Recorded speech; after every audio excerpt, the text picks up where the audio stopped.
right, ladies and gentlemen, boys and girls, children of all ages, fellow Pandemonium travelers, this is Seattle Pandemonium Shutdown Day 212 by my count, I think. 212 days of pandemic shutdown, then pandemonium craziness, and now the run-up to the election, which is just basically going to keep ratcheting things up probably daily. I mean, we had this nonsense over the weekend.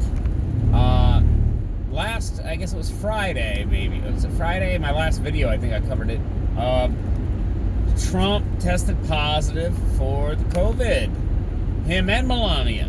They tested positive for the COVID, so then they went to Walter Reed Medical Center.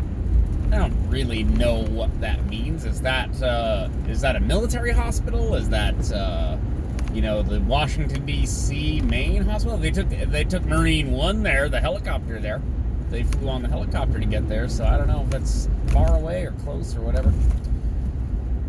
But what I saw over this weekend is indicative of this entire media era, and I swear it needs to stop. People spouting nonsense and saying like, oh, Trump's on oxygen. Oh, no, he's not on oxygen. Oh, he's in critical condition. No, he's not. What? Shut up. You either know, and then people are like, a source says, sources say, this is why people say fake news. Fake news. They report fake news. They're terrible. They're hurting America. They're hurting democracy. This is fake news. But they're fake news when they report garbage nonsense. God, it's so fucking tiresome. How are these people so awful? And when I mean these people, what I mean is like the blue checks on Twitter, there's like huge mainstream media accounts, 500,000 followers reporting unconfirmable or unverifiable even nonsense about whether the president's dead or dying or not. Then these same people did the same thing with Kim Jong-un. Remember when Kim Jong-un was supposedly dying of the COVID and was on life support? Yeah, that was not true, but they reported it anyway. Why are we listening to these people? And why does so much hang on the opinions or the statements of these people? Like, they could start a war with this garbage, right? Oh, president's dead. He actually died. Good, great, thanks. Good reporting, guys. Remember how they wouldn't report how FDR was all sick or Kennedy was all sick because it might compromise us on the international stage? Yeah, remember that? Idiots. God, it's just so tiresome. And it just goes on and on. Is Trump dying? Is Melania dying? Is everybody dying? No, they're not. God, it's like the same thing with the freaking COVID itself. Like, it's not as lethal as we were sort of led to believe. If you have a comorbidity, you're at risk. If you're older, that generally leads to comorbidities, you are at risk. Basically, everyone else is just going to get it and then get over it. And Trump is going to be fine, and Melania is going to be fine. Apparently, they've exposed some other, Republican leadership to the bug as well. They're going to be fine. This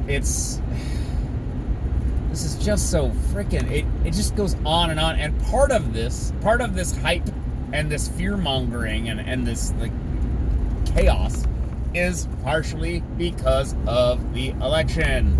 I would say in large part. In fact, I would say greater than 75% of all of this panic and chaos and nonsense is because of the election. Now, that doesn't mean it's going to go away once the election is passed, but it is being leveraged at least by the media and political actors. Let's call them actors, I guess.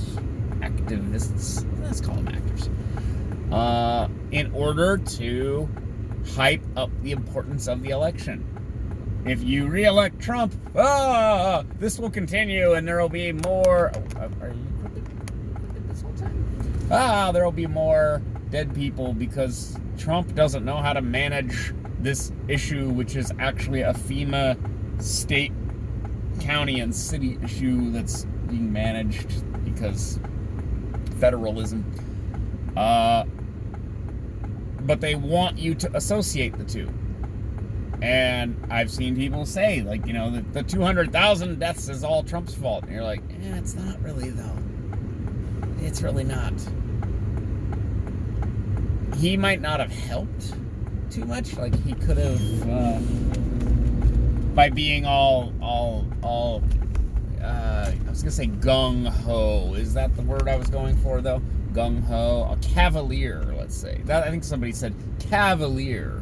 A cavalier attitude about, having his rallies, and he was spreading the COVID to each other, and blah, blah, blah. Did he help? Maybe he didn't help.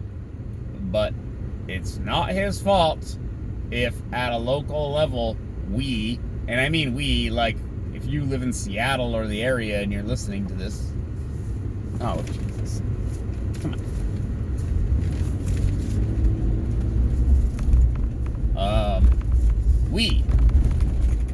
What did we do to handle this situation? And I will tell you, because I have the video evidence, we stayed home. We did what we were supposed to do.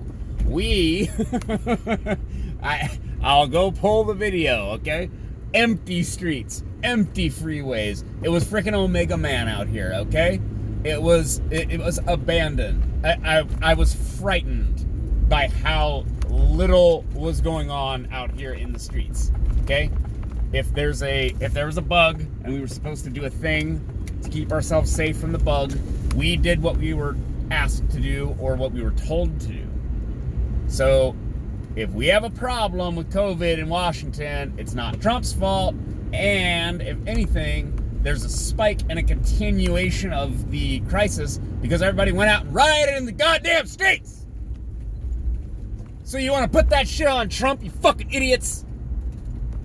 God damn. It's Monday.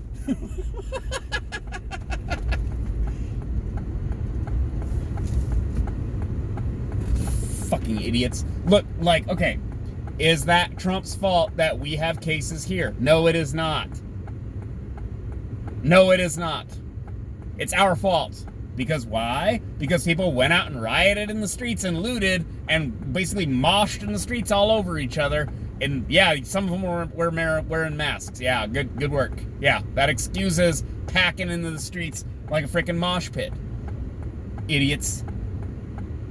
It's Trump's fault that we have more cases, though, but we didn't stay home. We went and rioted in the streets and went and looted all these stores and everything. Went indoors with each other. Morons.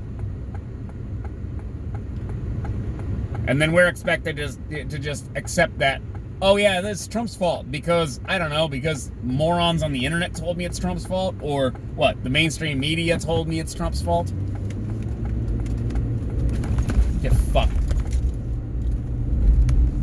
I'm tired of all this, you guys. I really am tired.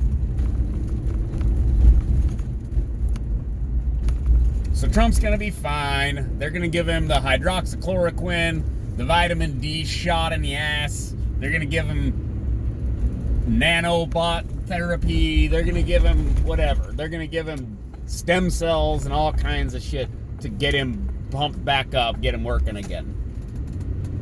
That's basically what happened, right? And this is what I'm talking about, this stupid reporting. Trump hopped in the motorcade and went down the street and waved to the people, and then they were like, he's exposing the Secret Service to COVID. Shut up. He was exposing everybody to COVID before he even got tested and diagnosed. Morons. And then if they got it, if they did get it, they're not going to get sick. Do you know why? Because you don't get sick when you're a fit, healthy adult. You get sick when you're old and you have comorbidity. That is the reality of the COVID. And we will argue about this forever. Forever. Morons. Oof. Ooh, am I angry today?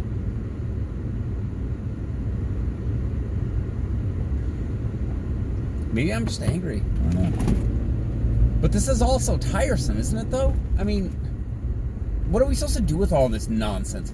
The garbage media repeating garbage information, quote-unquote information. Social media is constantly spinning things and adding new, quote-unquote information that's just garbage commentary. Anonymous sources and sources familiar with people's thinking and all this fucking horseshit. And then you're supposed to navigate this environment. You're supposed to figure out what is going on, what is the news, and sort all this stuff out. And they're still being paid to misinform you. They're being paid to deceive you. Then you gotta sort that out. Good fucking luck. I mean, I'm right here in the trenches with you, and I know some people are better at sorting all this stuff out than you know, maybe you or I am even.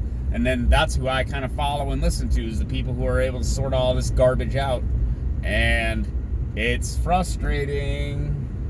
And it's only going to get worse. And again, it's not going to end with the election. It's not going to end with the re-inauguration of Donald J. Trump. It's never going to end, I don't think. I don't know. There's an ideological war going on, and there are sides. Some sides are a little more cohesive than others, and a little more structurally cohesive. But there's clearly like a kind of left and a right paradigm going on. There's a struggle for control over the media apparatus, the government apparatus, the state intelligence apparatus. God, okay, imagine if you have political control over the CIA, FBI, BATF, DEA, NSA. Imagine having control over that. What would you or would you not do to have control over that system? And that's what we live in. We live in the perpetual power struggle over that system. All right. That's a lot for a Monday. I'll talk to you guys later. Bye.